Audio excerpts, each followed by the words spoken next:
Hello and welcome to everybody to this conversation that we are having this afternoon. And I'm so glad to be part of this conversation invited by Reves Gallery and Rajni Rekha. I think that in the meantime, while the adjustments are being made to have this live on Facebook, I will begin by introducing the gallery and the artists who have joined us today for the conversation. Again, I would like to request everyone please to keep their microphones on mute so that we do not have a disturbance during the talk, and also that would also be fine. So Reves Gallery was established in 2015 and was founded by Rajni Rekha. It is a centrally located gallery in the south of Bangalore, and the gallery was established with an intention to display and promote works of Indian artists and host varied art-associated activities like the one you're attending right now. Showcasing a blend of traditional and contemporary Indian art, the gallery has hosted a number of projects, including really wonderful shows curated by well-known practitioners like Ashrafi Bhagat, Anand Gadappa, Nalini Malavia, and Giridhar Khasnes. Rajni Rekha, who is with us today and hosting the event, is the founder of Reves Gallery and is also an artist, curator, and art promoter. Having been acquainted with the metropolitan culture of Bengaluru for more than 20 years, Rajni stands committed to bringing good art to Bengaluru audiences. She pursued a post-graduation from NIFT and worked for a clothing brand, Tommy Hilfiger, for some time. But her passion for art practice has stayed with her throughout.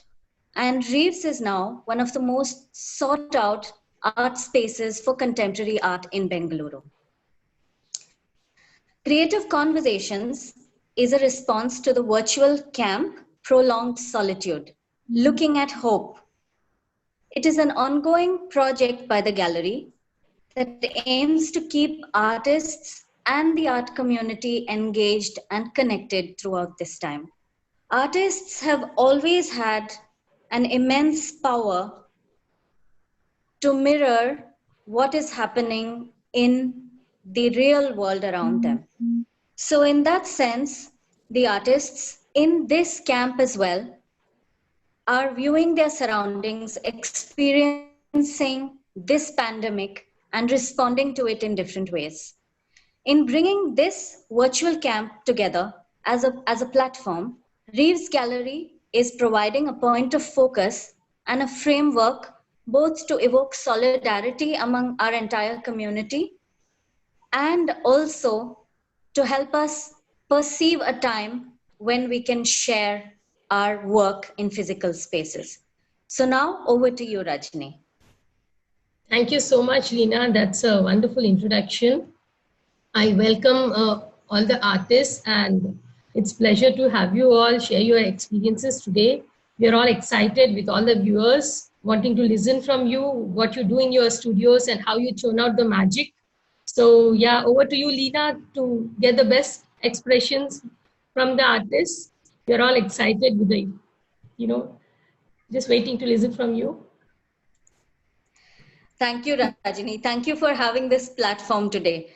Before we begin with our discussion with the artists, I'd like to introduce them briefly. They are all well-known artists with lengthy careers, and each of them has a very distinctive art practice. To begin with, based in Delhi, Seema Kohli is a multidisciplinary artist, poet, and cultural chronicler.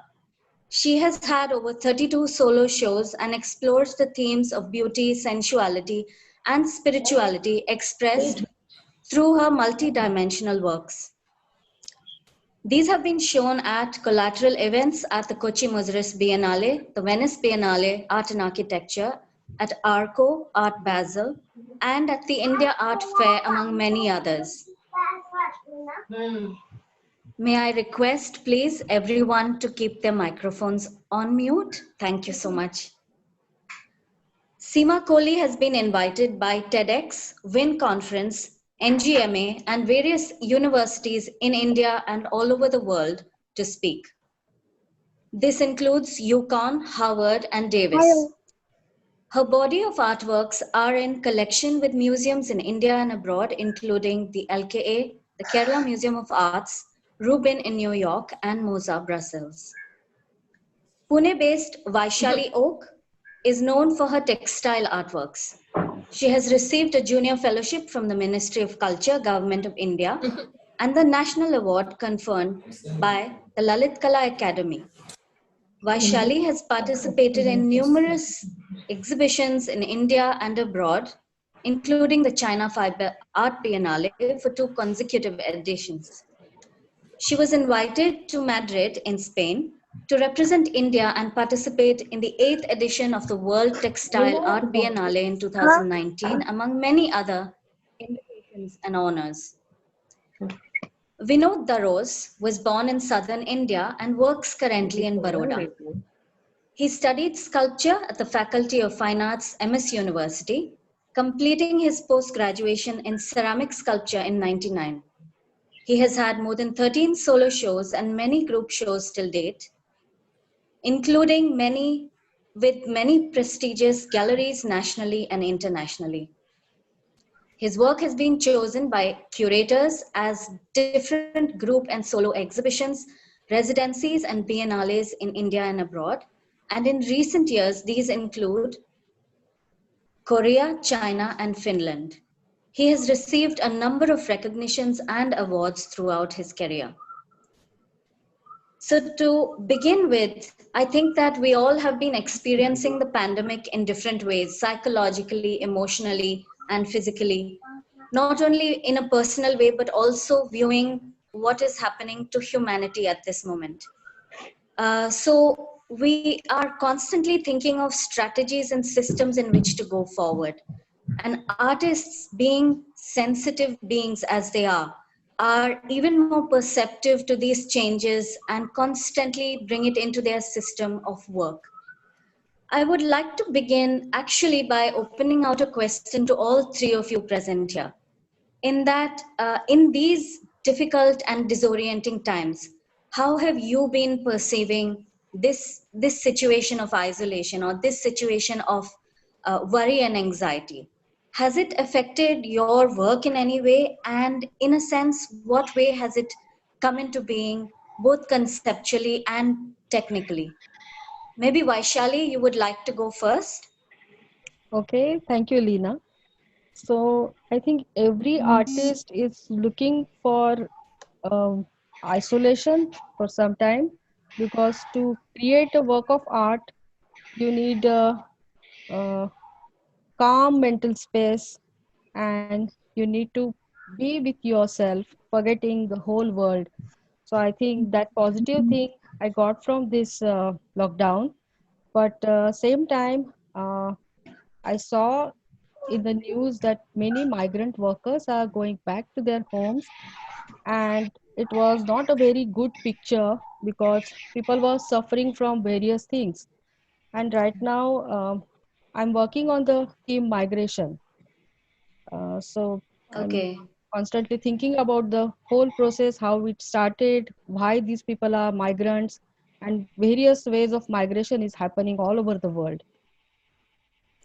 Exactly. And the truth of it is that we are all migrants in many senses. Absolutely. So it hits us in different ways. Seema, what are your thoughts on this period? I think as artists, we are used to working in solitude. Our path is very internal, and I think we are used to these kind of times. And in fact, initially when it happened, for me, I felt sense of relief. I'll not be saying that there was no pressure of going out, travel, anything, and I was totally comfortable. But as with the by the things happening around you, so much of pain And this total, it was a total crackdown of human behavior, I think, which was very disturbing. But the fact is that there are spaces for me, it becomes that I am disturbed, but when I go deep inside me, there is only tranquility. And there is only... I'm sorry, Seema, excuse me. May I request, please, may I request everyone to kindly put their microphones on mute? There is a large disturbance which is not allowing people to hear the conversation.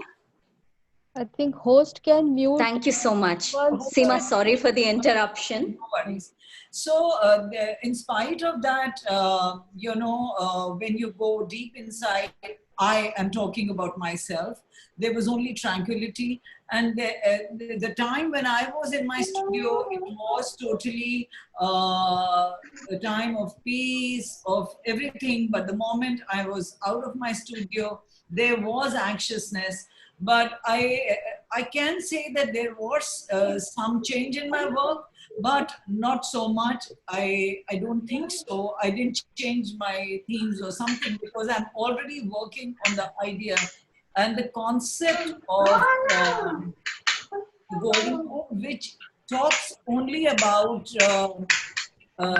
this environment, the whole idea of creation, procreation, and you know, there was a little change, a twist, I must say, but I cannot say I changed my medium or something. I started to work in paper, which was much, much more easier for me during this time, and I could indulge, I must say. It was more of that. And that is, it has affected in a very different way.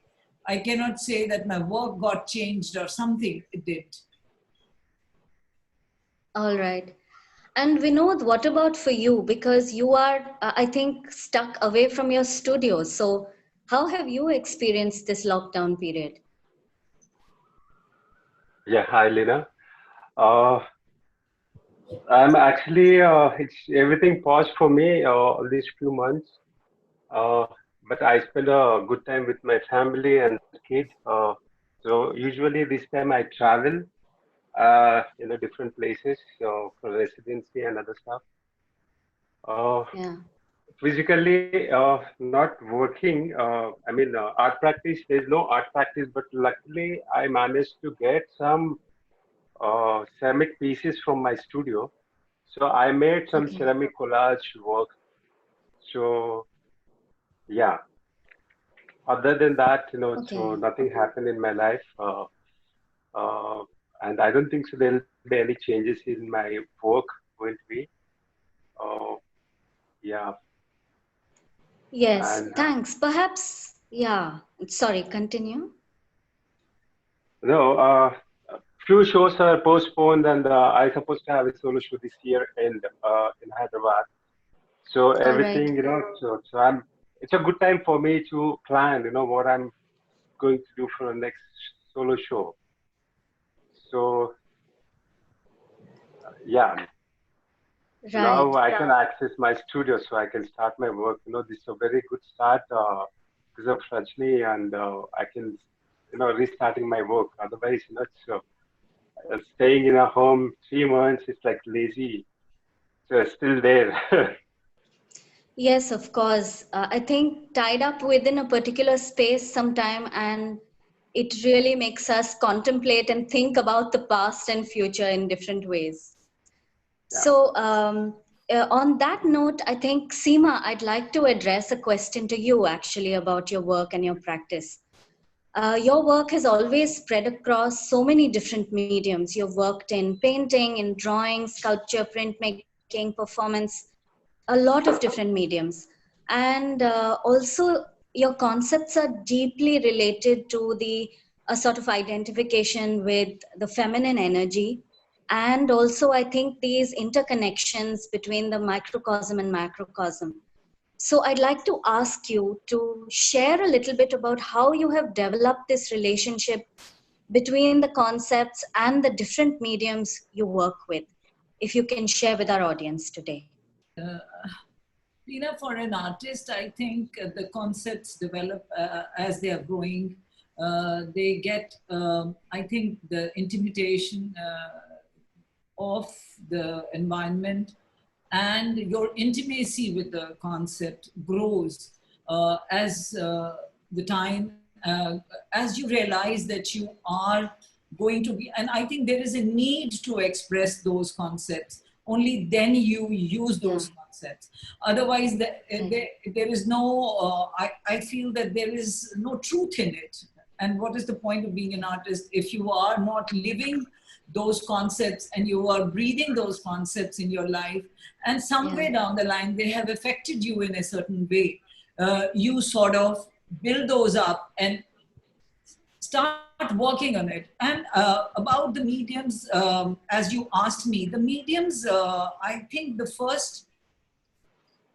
most intimate medium to me is line. It is line. I think in line. I don't think I can think like a sculptor. Though I sculpt, I don't think I can think like a performer. Though I perform, I'm not a writer, but I write. But it starts all from the line. I feel because the line is very important for me. It may have just started with a doodle, but the images it throws back on me. Because these images are not, we cannot say that, oh my God, I just don't know how it just emerged. It is not that. It is all coming from a well. It is all coming from a well, which is your subconscious, which is deep-rooted layers of consciousness, which we don't know. But as artists, we have started, I think over the years, we know how to delve in them. We know how to move our own subconscious layers. We know which layer to move, and okay, now this emerged, and maybe this emerged, and that's how my narrative forms. So my narratives, which are there as a golden womb, are not directly from one space. I cannot say, okay, this is from this story, or this is from this scripture, this is from this faith. It is from the environment that I am in, and what I choose to accept.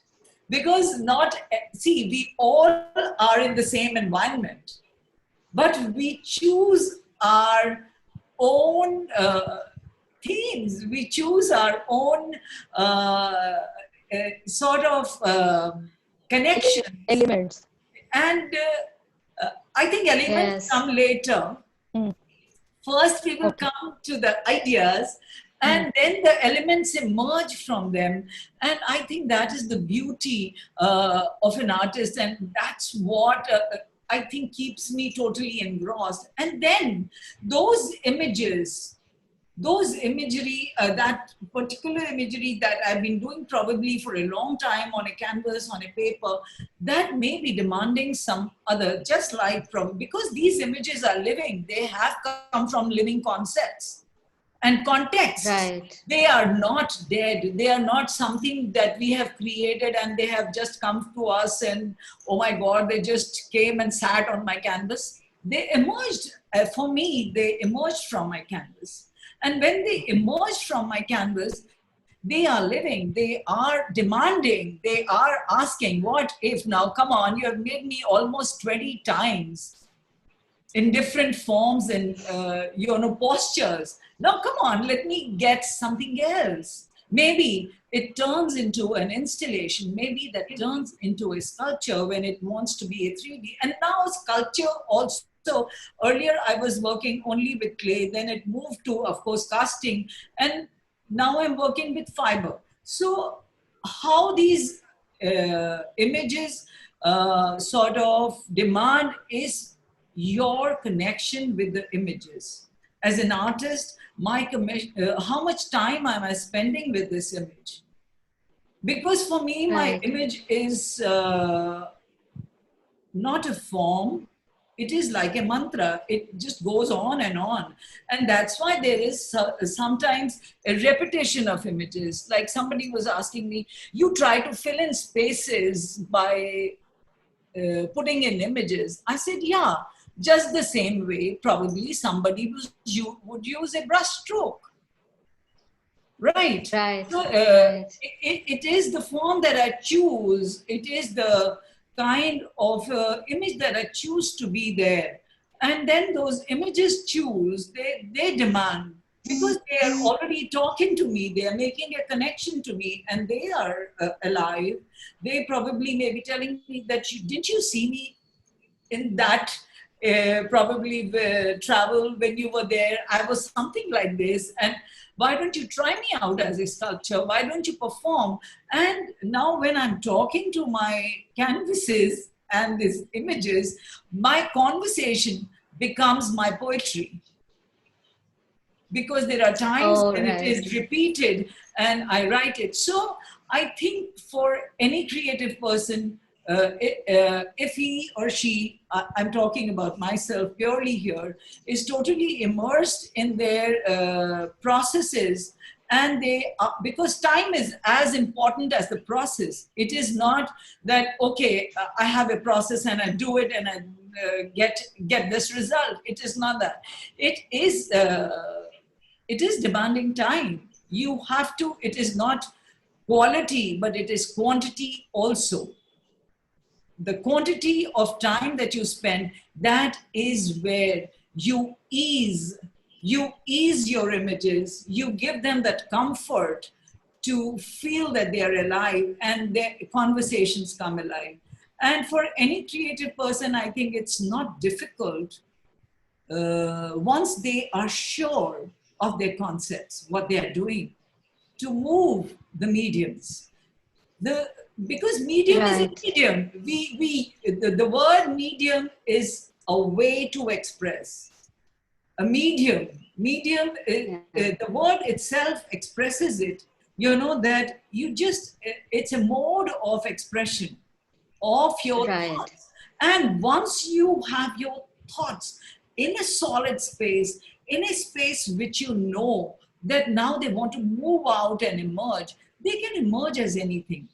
But you have to be sure of it. I feel, for me, it has not been very difficult to move out into different mediums. And to a certain extent, I'm very open to collaborations with the casters, collaborations with the weavers, collaborations with the sculptors. Now, I had a Chausat Yogini show, which was complete about 74 sculptures, which were in stone, bronze, and wood. So now, of course, I didn't sit down and, sort of sculpt those,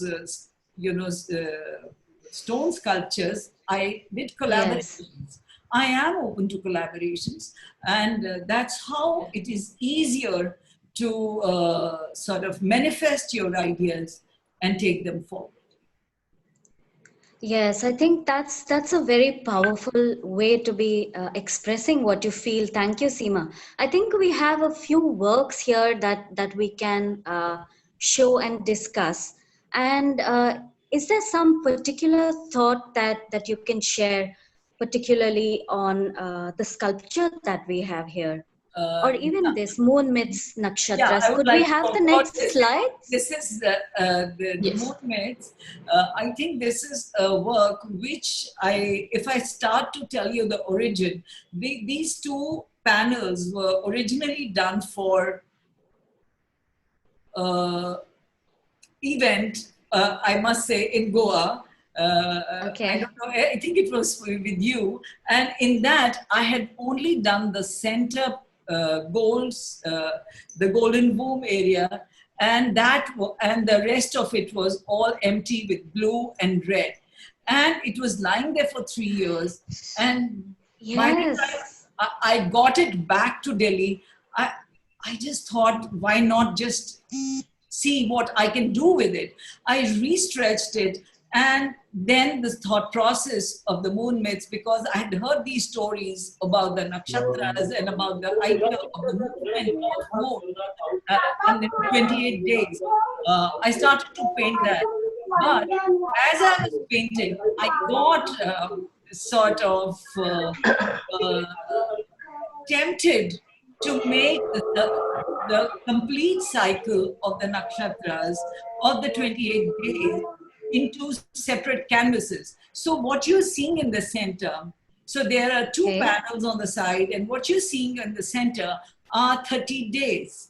So all over the time, and it took me more than 6 months to do this. This was up at the art fair, but by the time I think I was completing it, I was also very unsure where this huge work can be displayed, because it became really like a 10, 12 feet wall.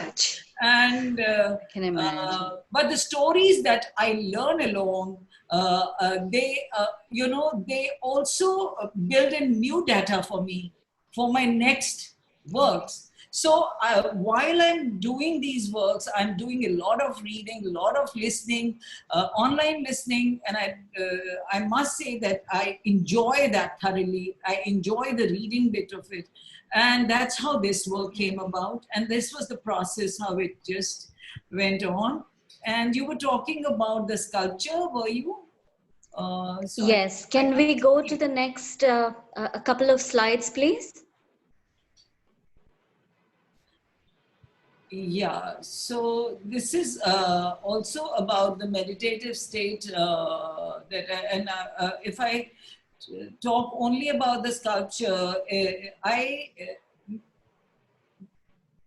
try to maintain my line in all aspects, whether it is a sculpture, whether it is my performance, or it is any other medium. Even in an installation, I like to maintain my line.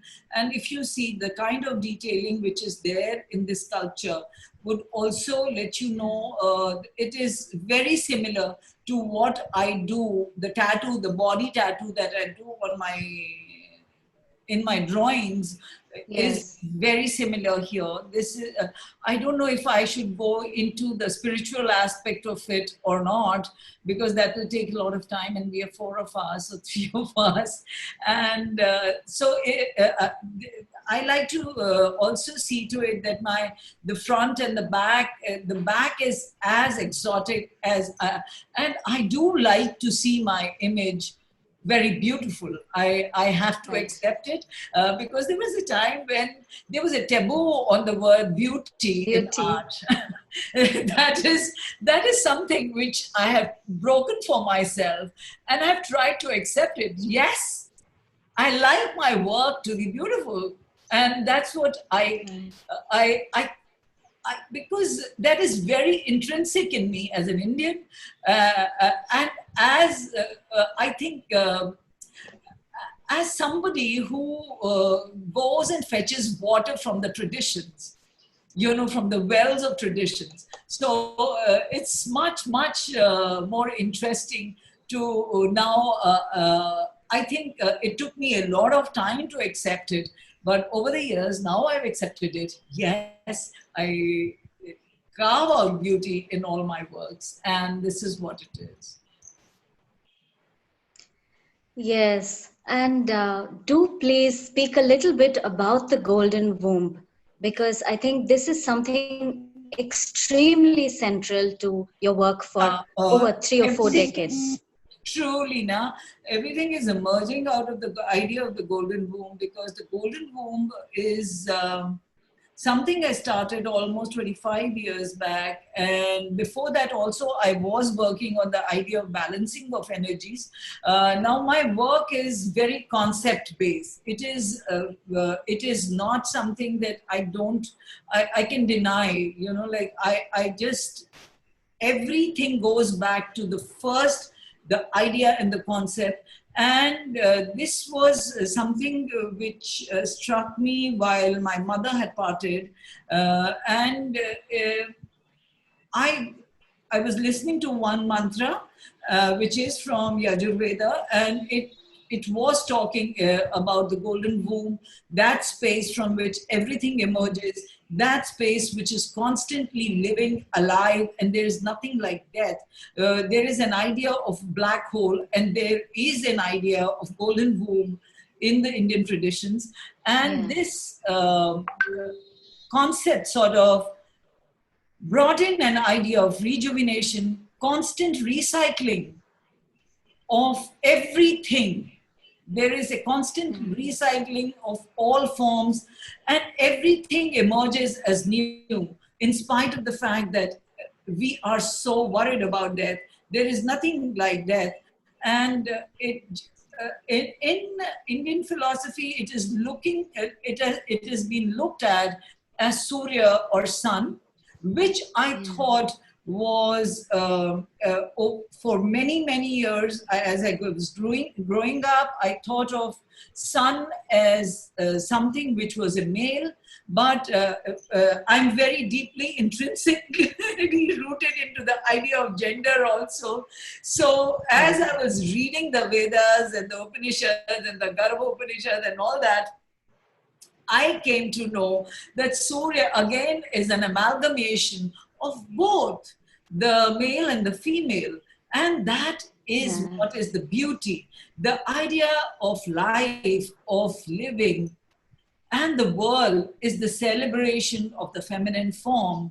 And of course, the whole thing is so interrelated that over the years of patriarchy, we forgot to look at any form as feminine alone. We just cannot give it. Right. Just cannot. And as this idea kept on growing, maybe some other time I would show you my earlier images where the Surya is not so feminine, and then how it kept on becoming feminine over the years. And now it is something. The idea of golden womb is something which engulfs everything that I do. I do the series of Tree of Life, and I land up thinking of it as, of course, this is also a part of that golden womb. And so I cannot name anything else. My works, they get stuck with the idea of golden womb. And the idea of continuation, the idea of this constant movement, and that I think sthirta in the movement. You know, when you see that happening, you are right there, but you're moving, you're constant, the soul is there, the bodies are moving and changing. It's a beautiful concept. It is a romantic concept. And that's how I sort of, and the other work you're seeing, it is also from the Golden Womb series. It is called Truth is Hypothetical. That whatever you believe in, the moment you reach it, it changes. So everything is true. You know, Satya, it's everywhere. You know, like it's, there is a Mahavak called Sarva Khalvitam Brahma. So Sarva Khalvitam Satya. So it is that everything you look around is Satya, because it is a part of that supreme consciousness. And I've shown some women like me and my friends sitting and discussing books and some stories. Or having a cup of tea. Yes, that's very important. So it becomes a part of my work. So this is it. Thank you so much, Seema. I think that it really gives us a deep insight into this wonderful idea also of rejuvenation and continuity and hope at a time like this. Yes. So that's something for all of us to dwell on. So now going on to Vaishali, maybe you, I'd like to ask you a question. You have spoken about, of course, working with the Godadi or the traditional patchwork quilting techniques that you have used. Now, working with textile and embroidery have been considered to be things that are very domestic and connected to the feminine space again, and really haven't very prominently been accepted in the fine art world, let's say. But you can tell me about how you have experienced it. And the other thing is that cloth in itself, or the idea of fabric, has its own socio-political history. And so I'd like to ask you, how do you combine these various meanings when you are working with this material and evolving this language that you have? So I will repeat Seemaji's words. As she said, medium is just a means to express yourself.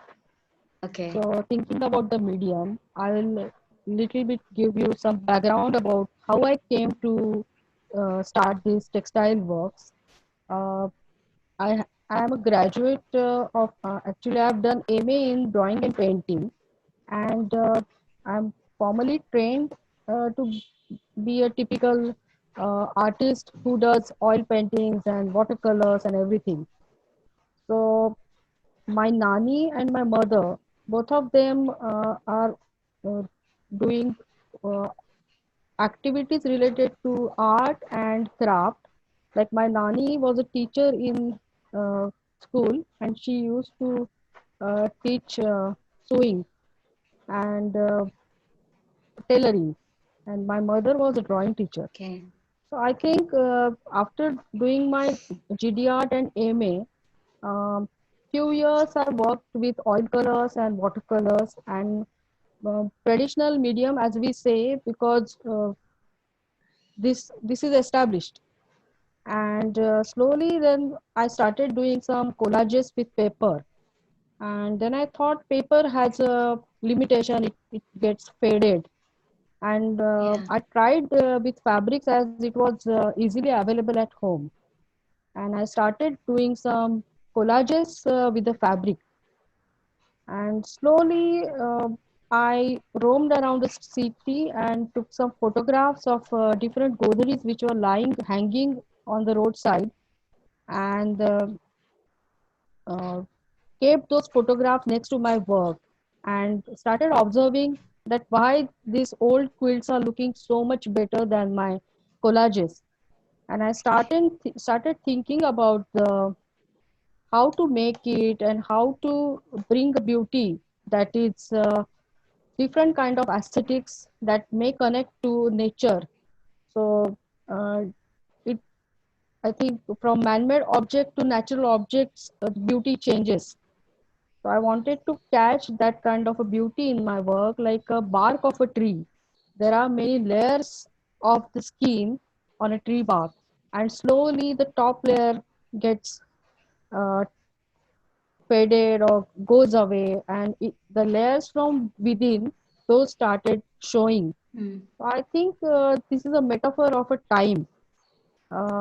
All we have, like in this moment, we have a memory of our past, our childhood, and as a person, we present ourselves, but we are with the layers, and the time, layers of a time are sandwiched together as we present ourselves in any time.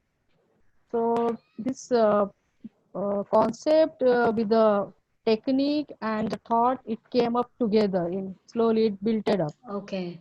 So that is Okay. how this work has came up. And answering your another question, like looking at the textile as a medium, so I think before colonization happened, like Britishers came into India, uh, we were living in art. Art was lived in. So there was no as such a piece of art and it was cut as a canvas and put it on the wall. There was not a tradition like that. So we were very, very rich in our tradition and culture as Indians. Of course. Yeah. We always wore chappals and everything which was very finely made. It was Yeah. very Aesthetically beautiful. absolutely, and it was a small edition of thing. It wasn't like factory made and like produced in a big number.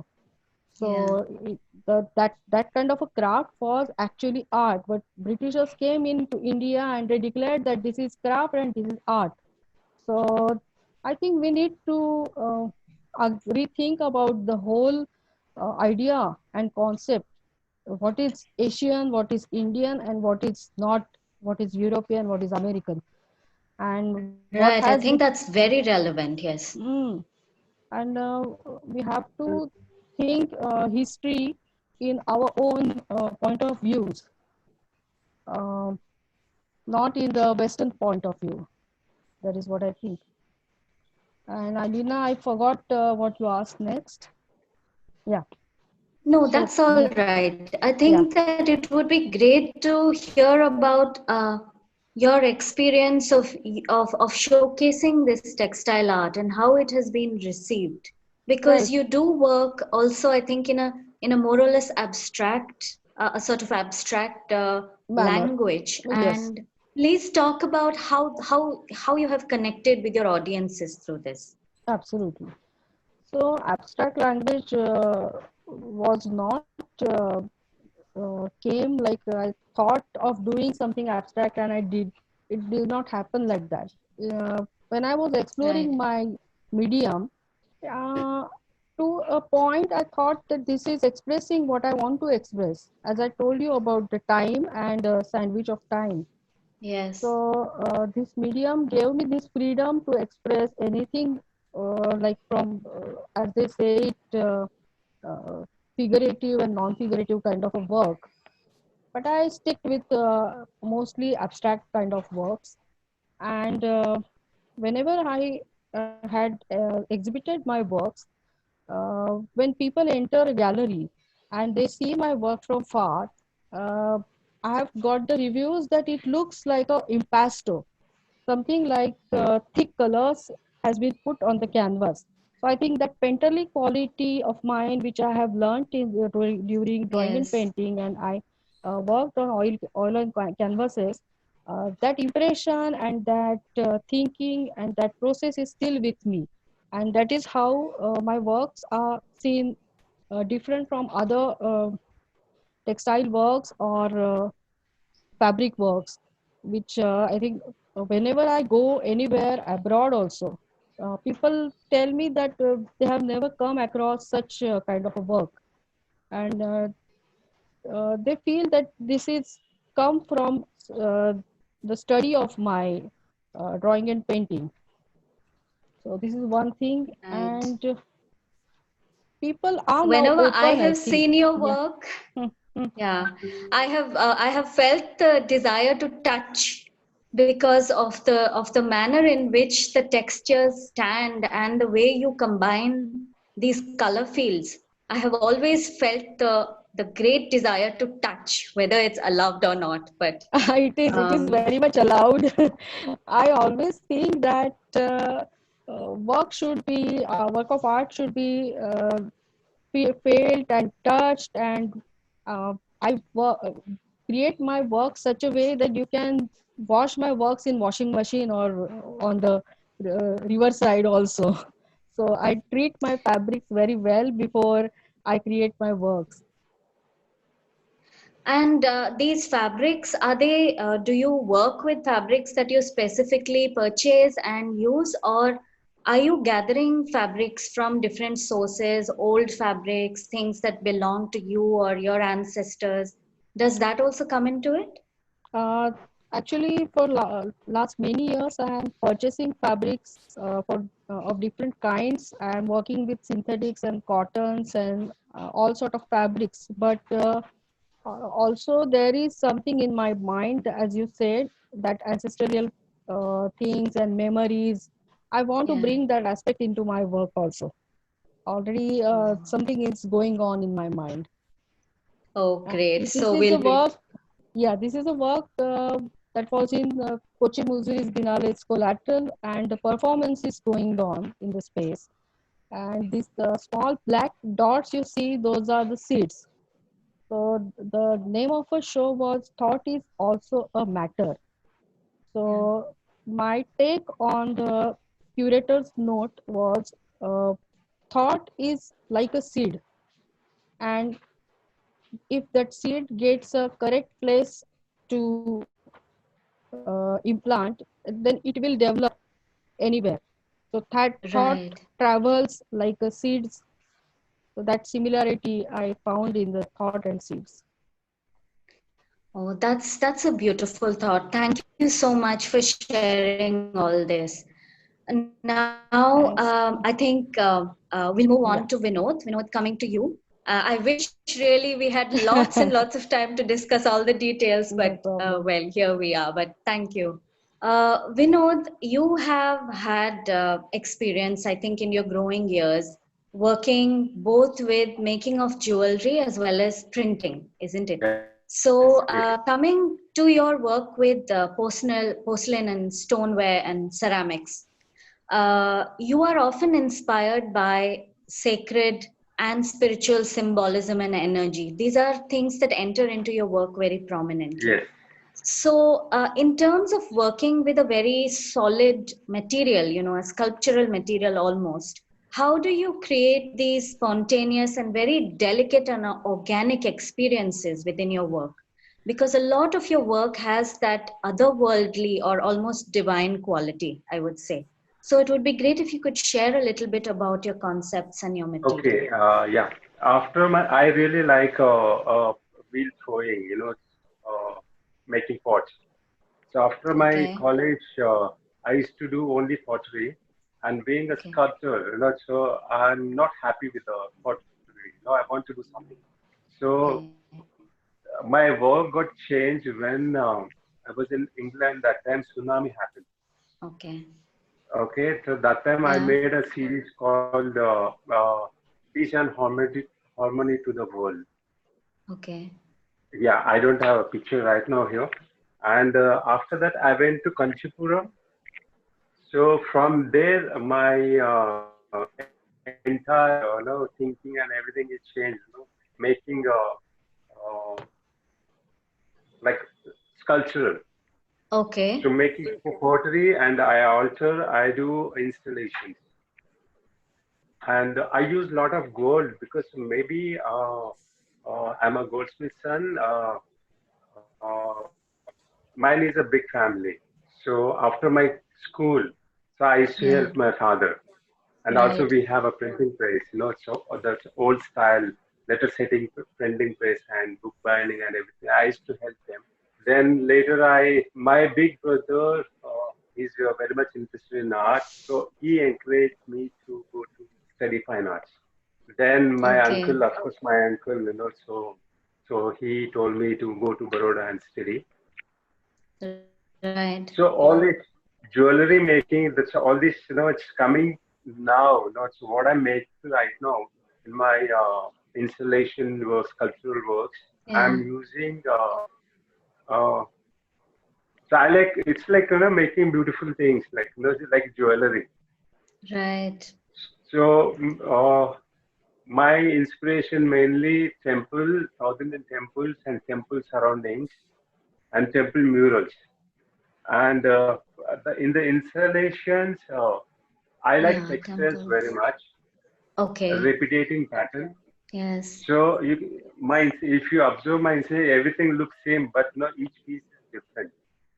Yes. A And very subtle change in every yeah, element. yeah. There is another reason why I'm doing this because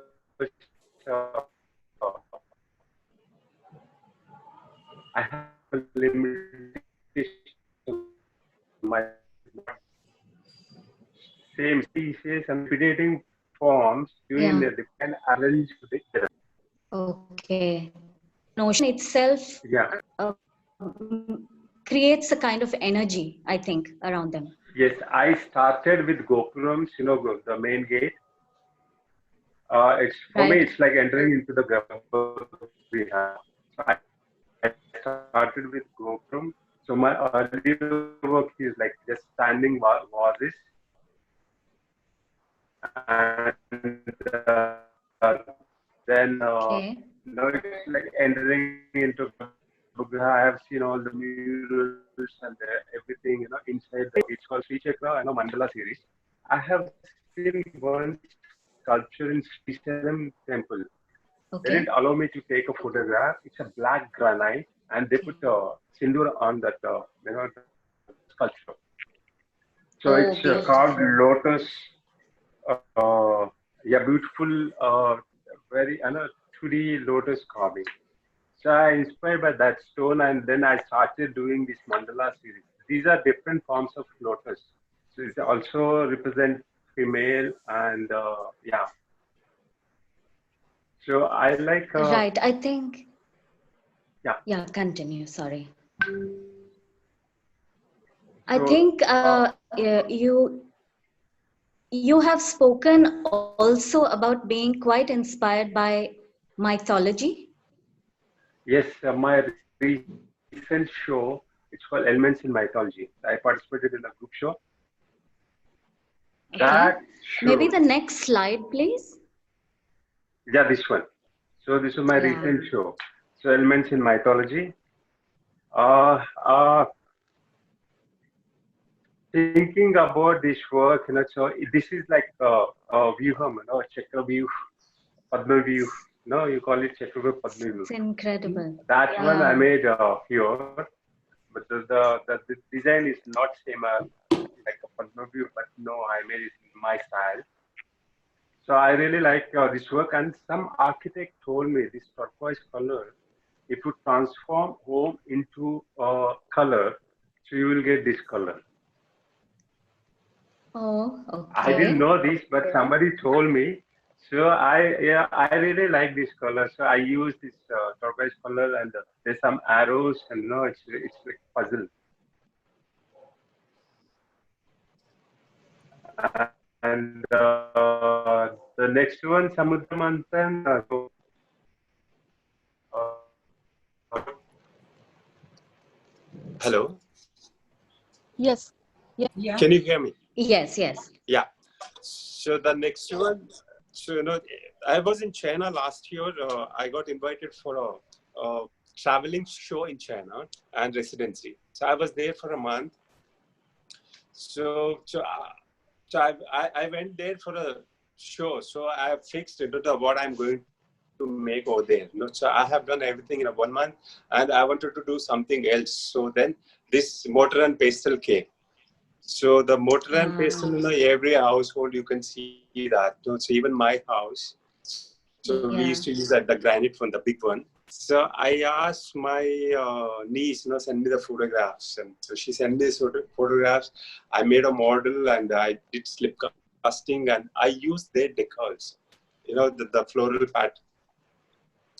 So then from that and arranging in a different pattern, the arrangement also, it's like trikona thing, triangle shape. Yes. Can we go to the previous slide, please?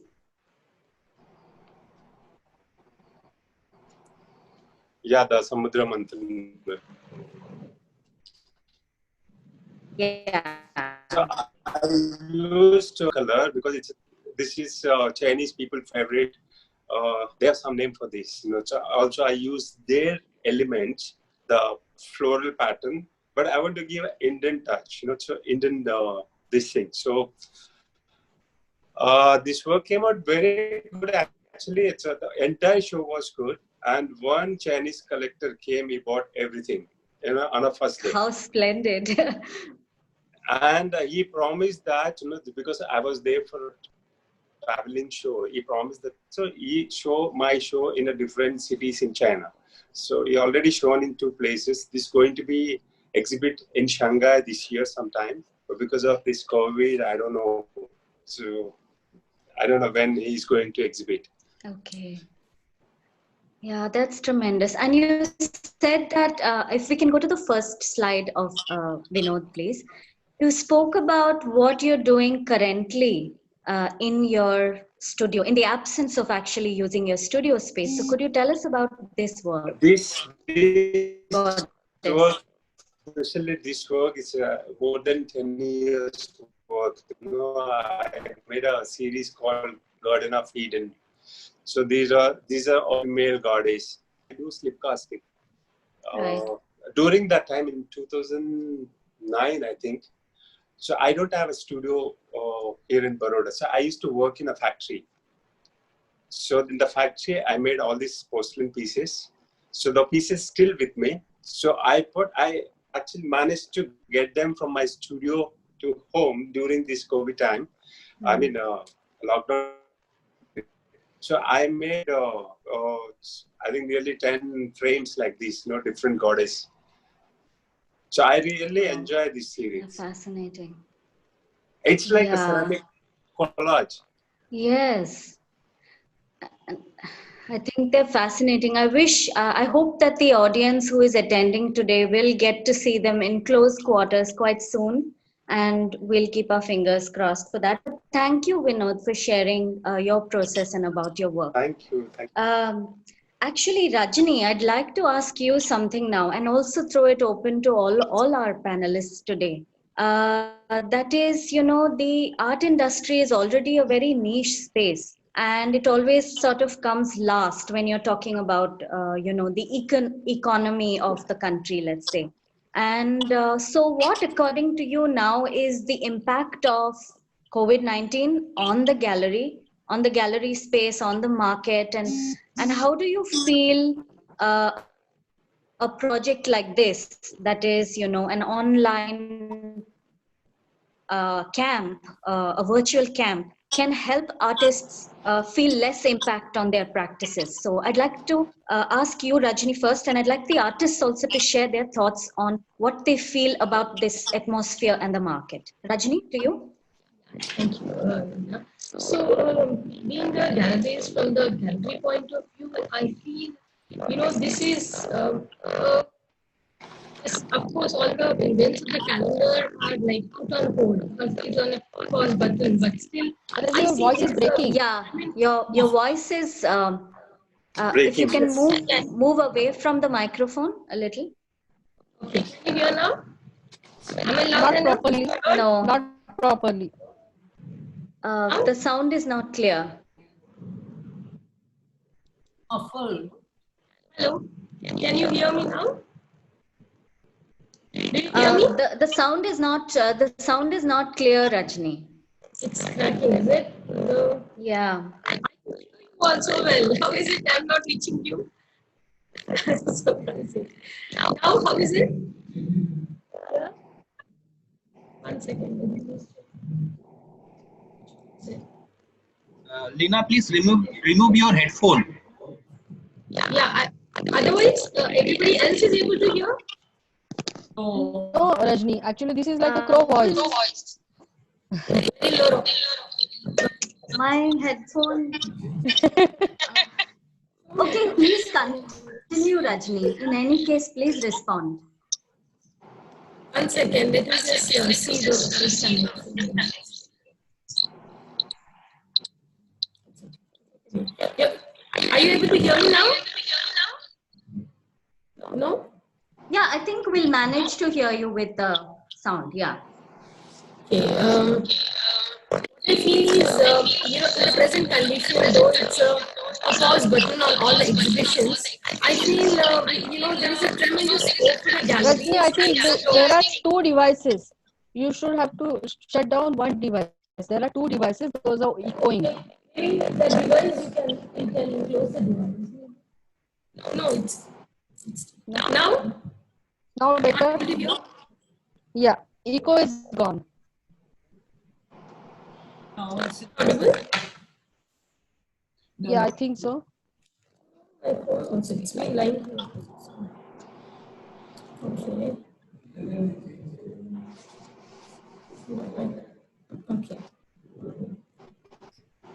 So, meantime, anybody else want to take over? Then they can start answering if you're ready. No, I think we can hear you now, Rajni. Please keep on.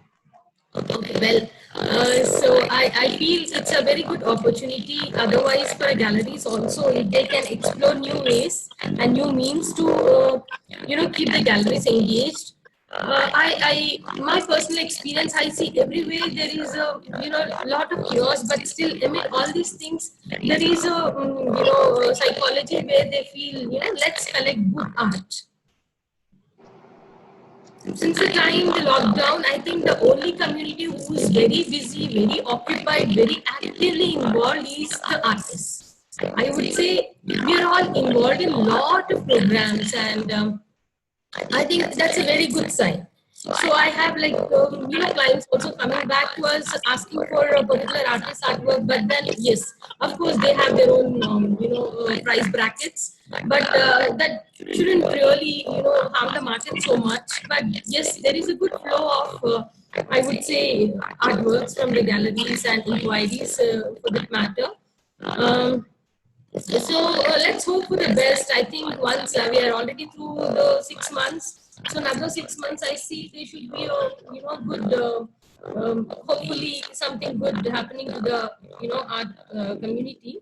And besides all this, as a gallerist, I feel to be staying in this satsangatyam, in the good surroundings, and I mean, good learning with all the interesting people around me. It's really nice to have like we are all preoccupied with the thought.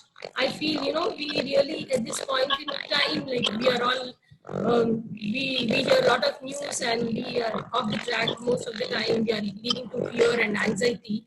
But amid all this, if you are like occupied with the, preoccupied with certain things, like say this panel is coming up next, something else is coming up, and you are like kind of creatively thinking all the time and keeping yourself occupied.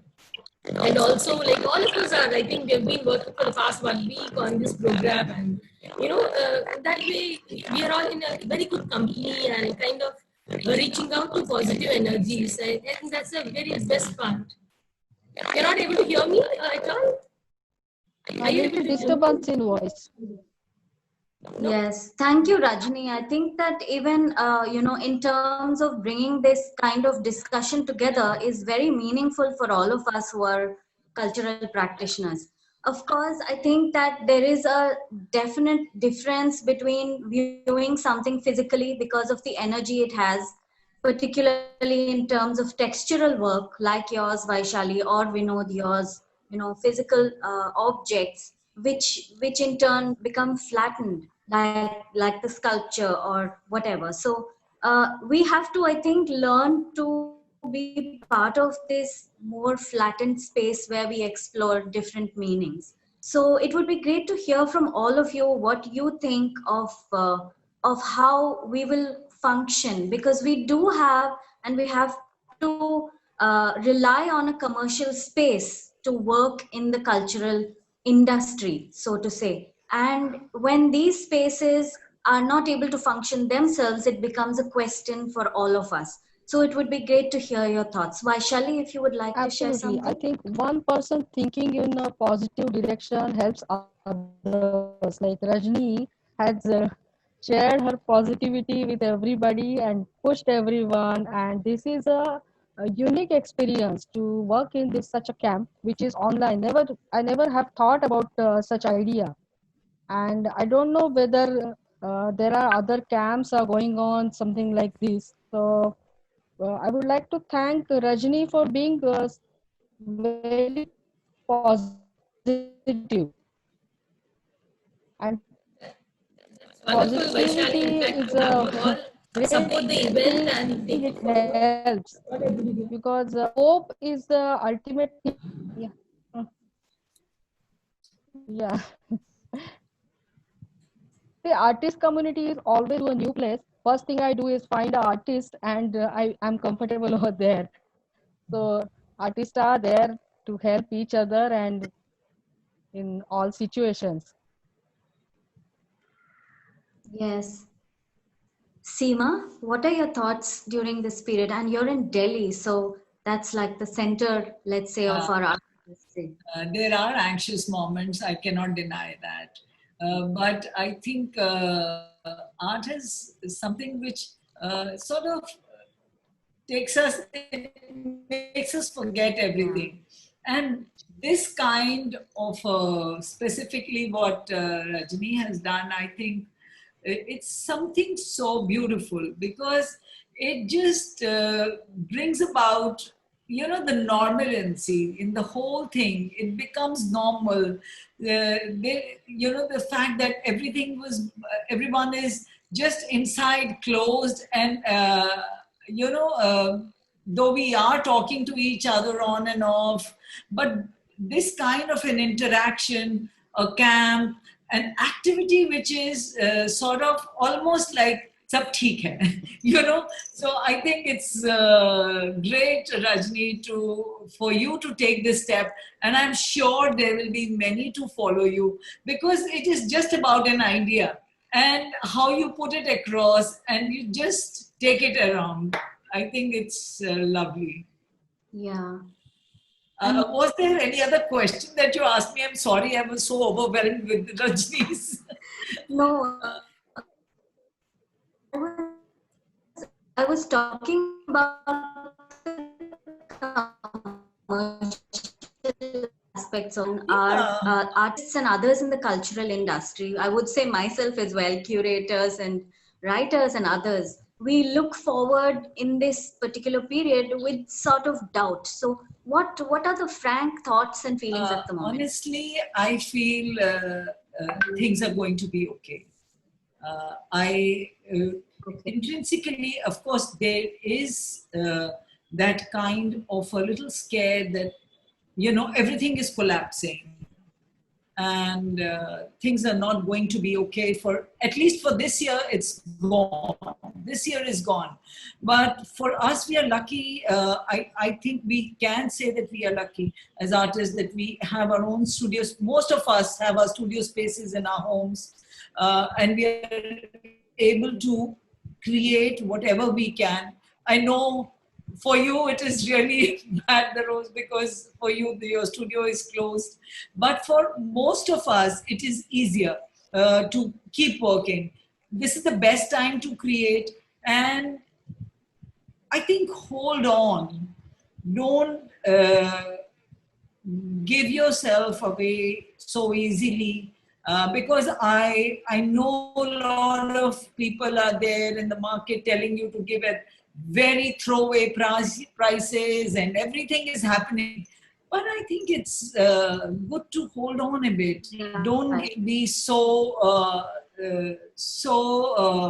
you know, just be a little more positive about the whole thing.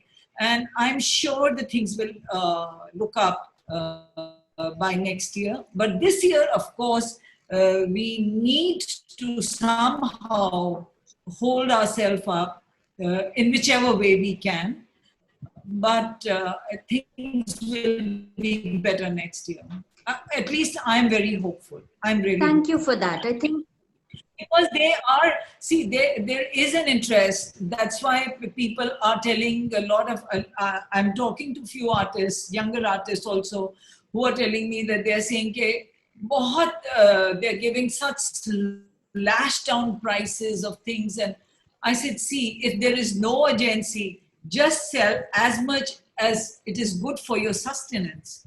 The rest, hold yourself on, and things will be better. Because of course we have to sustain.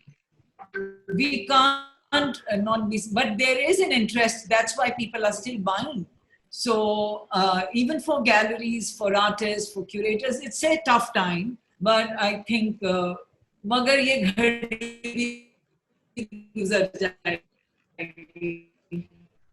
It'll pass. So we still have, we just have to hold on. yeah, so. That's really very inspiring, and I think that we have to think that way. Vinod, what about for you? Yeah, Vinod, maybe yes, you're muted. Yes, yeah. I agree with Seema and Vaishali, and yes, as an artist, you know, if I'm talking about commercial, as an artist, I don't sell my work every month or every week. So I don't know what's going to happen in future. I mean, after 6 months or after 1 year. So yeah, there are some people, you know, they still know they're buying artwork. I sold all my lockdown period works, you know, so somebody bought everything. Congratulations. So, thank you. Really Thank you. But I don't know, because it's everybody says it's a new normal. So yeah, I don't have a answer. You know, if people likes, they're buying, and many people are facing problem, and I really appreciate Rajni doing this kind of workshop. And many people should do like this, because established artists, they can manage themselves, but younger artists, they're in trouble actually. So we are giving our works for them, so online shows, other stuff. The money going to younger artists. So some people are doing that, So yeah, so we need to support each other. Absolutely. I think as a network, we really have to be an uplifting force for every part of this community, Sure. and not only a selected portion. I think that now we are reaching almost the end of our time. So I want to open this up to the audience. If anyone would like to address questions, in particular to the artists, please write the name and put it into the chat, and we will be able to address it to the artists.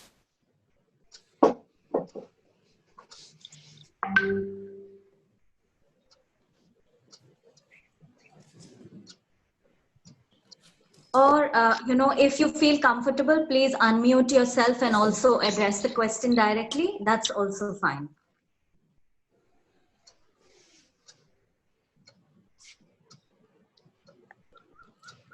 Somebody, there's a question to Vinod. They would like to understand your medium of work. Question to who? Vinod Daroz. Yeah. To you. Yeah. I think someone was asking what is the medium for Vyuham? Ceramic. I worked in stoneware and porcelain. Right, and I think just now there was a question to Seema asking about the tree of life. Tree of life, the inspiration.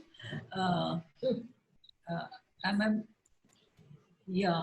So the tree of life actually started with the Bhagavad Gita, the 15th chapter. The first mantra is about Urdhva Moolam. I don't need to repeat the mantra, but it talks about Urdhva Moolam Adhashakham, right?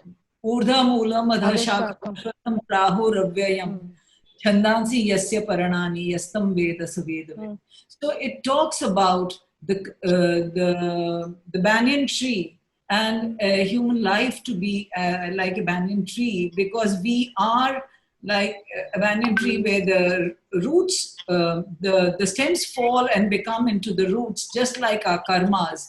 And the cycle continues, and the tree keeps on growing and expanding. And that, I think, was a fantastic idea. And another mantra, he talks about the human body as an ulta vriksh, where the roots is the brain. And we are like in the body, the trunk is just like the tree's trunk. And we used to read Bhagavad Gita as like the constant chanting when we were very small. So this stayed with me, and it fascinated me to interpret it. I think in 2008, I did about 12 canvases based on Bhagavad Gita. Then again, at that time, this tree of life became so predominant that everywhere I would look at a tree, it would just remind me of the various aspects, because the tree is also one of the very rare elements given to us by nature, which joins three universes, three worlds together. We can call it the three rasas, the sattva, rajas and tamas, or the world beneath us, which is tamas, the rajas, the world which we are in, and the heavens above, which we consider as sattva. So there are various aspects. I can go talking about it. The time will get over. Maybe someday Rajni will again have our session, and I can talk more about the tree of life. So this is in nutshell the human life which I see, or the complete universe in a tree. As we say, the leaves representing the intuitive knowledge which carries through the air and they hold it within themselves, just like our subconscious mind. So we can go on and on with it. There are a lot of things about the tree that we can get inspired about. Oh, that's beautiful. There's another question to me, in fact, by Amit Loth. So yeah, he's asking me whether I would be having more of virtual camps. So Amit, actually, I'm very fascinated and excited about the whole theme of virtual camp. That's where I didn't want to have an end to it, and I made it as a series so that I can keep having these virtual camps in batches. So it's going to continue, hopefully. And for now, we have 3 series. And yes, there are plans to extend the virtual camp further. Yes. And there's another question. Can you take, Lina? Are you able to see the question? Let me just check. A lot of questions. Oh, Yes. not really, because... Hi. Can I ask the question? Yes, please go ahead, Dayanand. Yeah, I thank you all the artists and Lina. Actually, I was yesterday discussed with my friends, or it's new to they are beginners, and also they finish the colleges and like that. So who are beginners, who already have a market and everything? What you talk about, when I say to talk about art, they get frustrated. They literally get frustrated. Like they say, why we want to talk if there's no future? That kind of the frustration I'm listening from most of my friends, my surrounding. So if anyone talks about that one, it will be great. If you give anything with that one, it will be nice. And thank you. Are you who are you addressing this question to, Dayanand? Open to everyone, like a gallery, as an artist, as a curator. I actually didn't get the question. I think, Seema, he was saying that his interactions with a lot of young people who are coming out of art institutions, it's a situation of hopelessness, and that they say, don't talk about art at all because it doesn't have any scope. So how does one deal with an opinion like that, or a feeling like that? Lina, very honestly, we come from a time, at least I can talk about myself. They both are much younger than me. I come from a time when there was no art scene. In fact, it was very, very few. There were no galleries. The galleries which are now were the collectors, actually. And we had to do our own shows. There was no media, hype or anything. Whatever we had to do was us on our own. If we had to do the photography of our works, that in itself was such a big deal that why I'm talking about this, because I think the youngsters, which they have seen the art market now, is that they have seen it in its full bloom. Absolutely. So they can feel the hopelessness. But I think for us, when we used to have a show, like anyone who would sell 2 works from the solo show, which used to happen once in a 3 years in Sri Tarani or something, that person was a star. And we would be calling, yaar, ye to star hai, iska to kam bikta hai. So what I'm trying to, of course, there was a big fallback system, like the families and the people close to the artists were supporting, and there were very few needs other than creating art. Because just now the life is very tough. So I can understand, and I feel that now you cannot do during this time especially, you cannot pursue art without probably having another job to, sort of sustain it.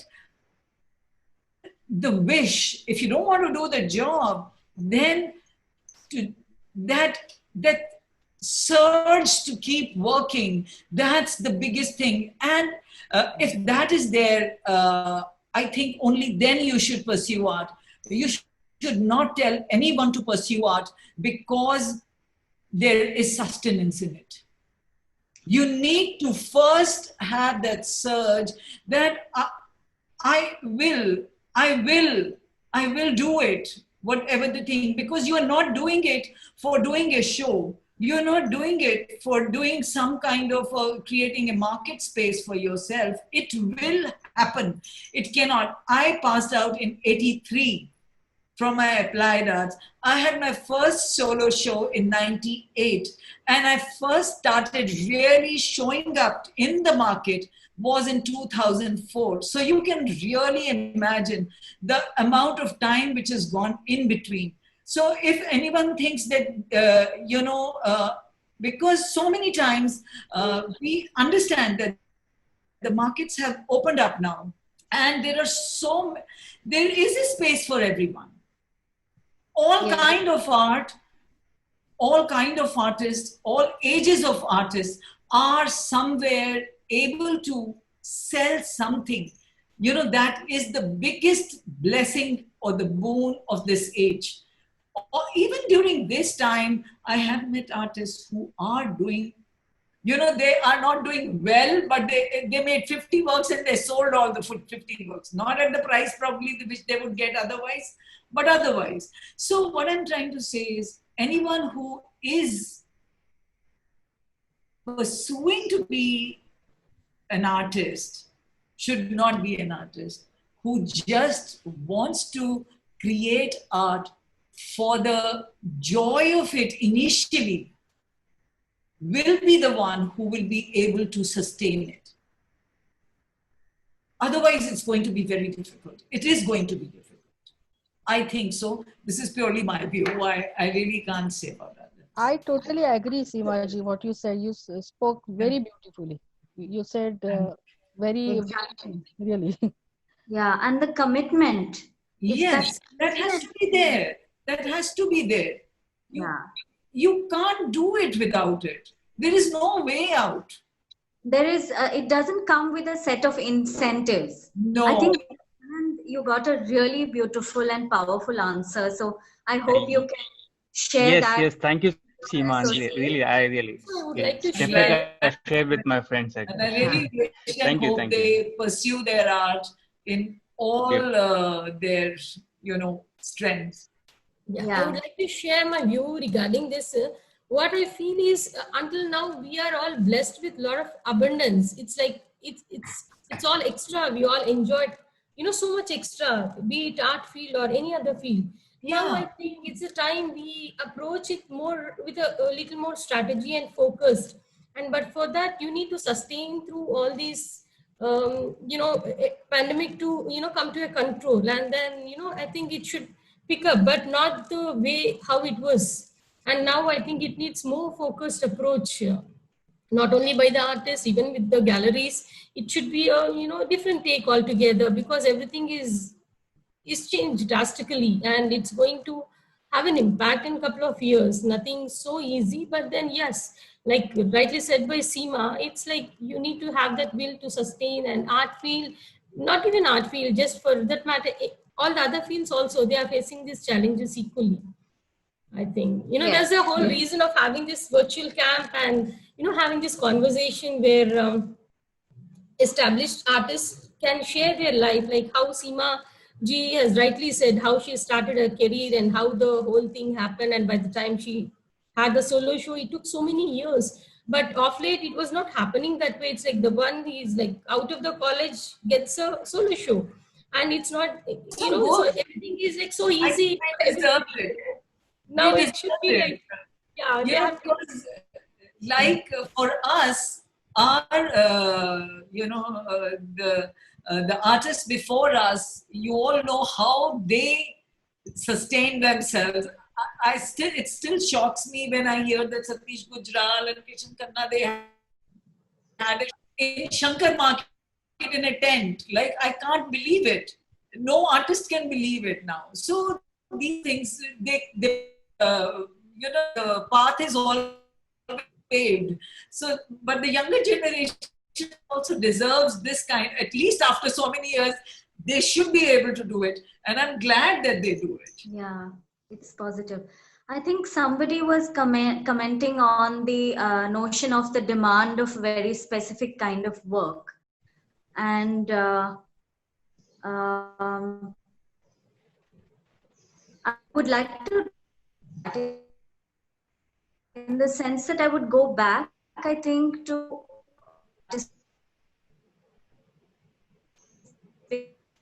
it because it is their expression. And if tied down to a demand and says, okay, the customer or the buyer only wants this, or the gallery only wants this, and so I won't do anything else, then that's the responsibility of the artist. Yeah. I think an artist has to decide, this is what I am expressing and this is what I am going to show. And that is the confidence that will take the work forward and communicate its truth. If an artist is going to hesitate at that point of time and say, no, I will just, bow down to this demand, then in some way the artist is letting himself or herself down. And that is what I feel. So I don't know whether you agree. Totally agree. Absolutely. Absolutely agree. The onus is on the artist. Absolutely. Yeah. So, Rajini, how are we doing on time? I think we have gone quite a bit over the time that was decided. Yeah. Does anyone have any last questions or comments? May I request Vasudev Garu to speak a few words? Without you speaking, the session is not complete. Yes, always. You'll have to unmute yourself. I think we are not able to hear you. He has already unmuted. It is mute and unmute. Yeah. Yes, now we can hear you. Can you hear me now? Yes. Can you hear me now? Yeah. Yes. Yeah. It is a very, very interesting conversation and expression by all the three artists. And of course, Lena is in dark and now she's become brighter now. And she looks a little brighter now. Anyway, first of all, I must say that I never expected a camp like this to take off at all. And so I must say Rajini has pulled it off. That's a very good thing. And I hope others will follow it. And I don't know how long this lockdown period would go on. And I still have a lot of hope. Hope is that, Seema was talking about, the time, how the artists survived and, who are the people who are going to survive and things like that. And I for one, believe in it very strongly because we survived in Chennai, a very backward area in terms of contemporary art in 60s. And so we extended our art, we experimented, extended our art to craft. And our School of Art had a very good craft section there. And so we learned a lot of crafts there. And then we extended our art to craft and created many things, dress materials, wall hangings, saris, everything possible. And that was a sort of it was a sellout when we had an exhibition. That gave us the idea that we need a space of our own and to live around that place. That's how we started Cholamandal Artist Village. And I think that experiment still stands very valid today. And if only community of artists, I'm talking to a lot of younger group of artists in Bangalore about it. And they say, oh, sir, can you start one Cholamandal here? I said, no, I can't start it. It has to come from you people. And that's how it started in Chennai. And so if this sort of artists will have to find other ways of making something for their own self. And for us, it was for 2 hours or 3 hours of everyday work would suffice for our basic livelihood. So that's how we started our life. And we have lived without one square meal a day. We have lived on. So we know what it is, and any of this sort of lockdown or no lockdown is not going to affect quite a few of us there. Anyway, that apart, I think it's a wonderful experience, and I really like Vaishali Oak's sort of a tapestries or what I call it. And I really like it very much. Thank you so much, sir. Pardon? Thank you so much, sir. At all. I have not seen much of your work, so I'm just saying. And of course, Vinod's work I've seen in, we were in a camp together in Jamshedpur. And Seema, of course, I've been seeing her work on and off in exhibitions and otherwise. And I think it's a wonderful idea to have all these artists together. And I must thank Rajini for doing this. And I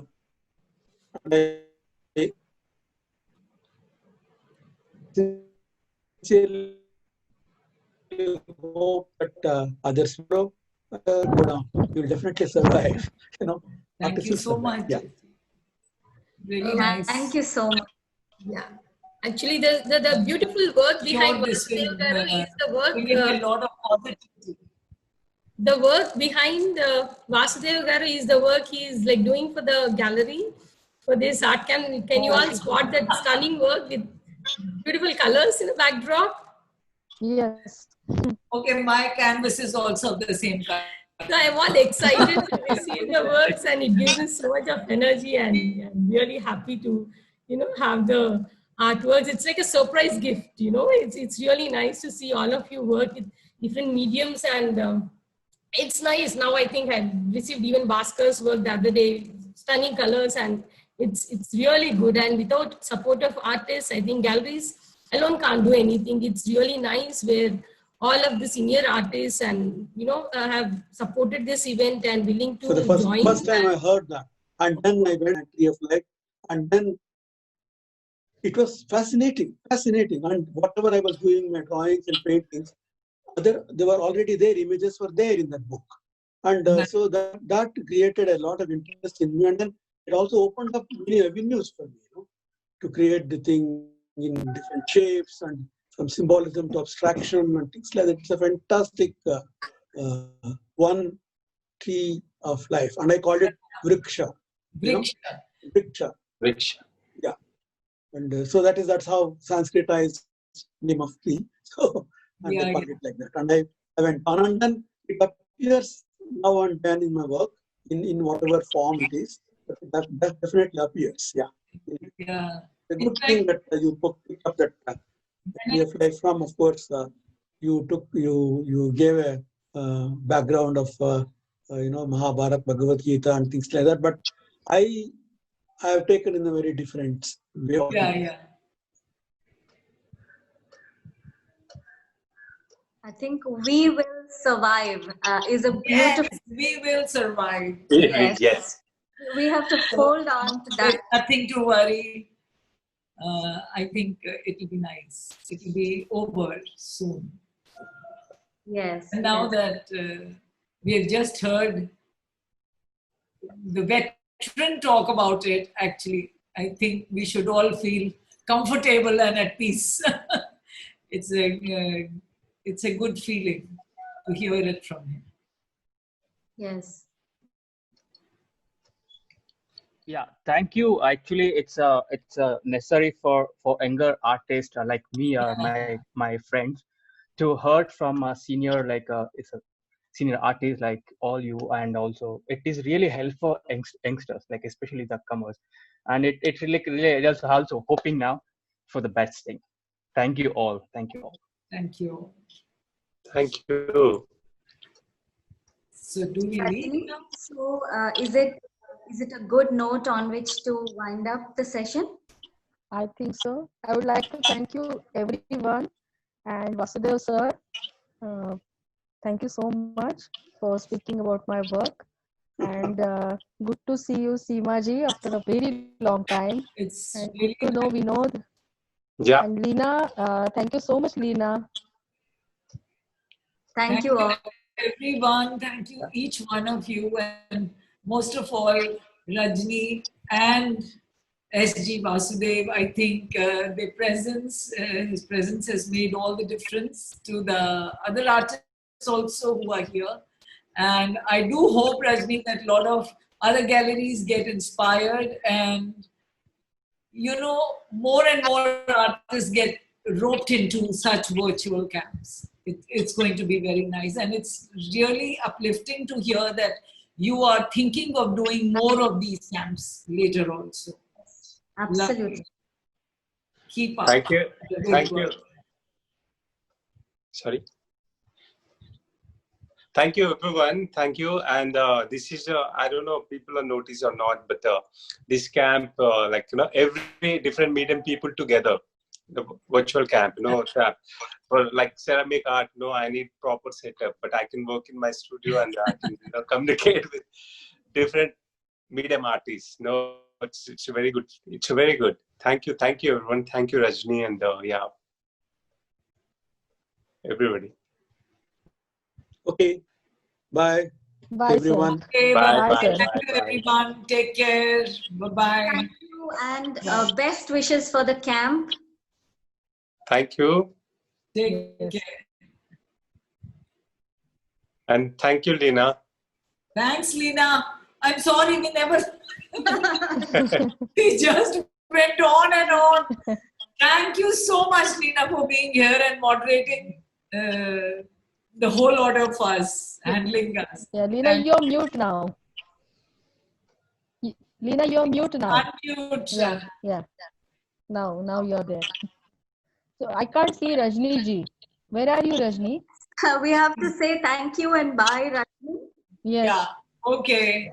Bye-bye. Bye. Bye. Thank you so much. I hope Have to a see you wonderful soon. evening, all of you. Yes. It's such a stimulating session. Thank you so much. Thank you.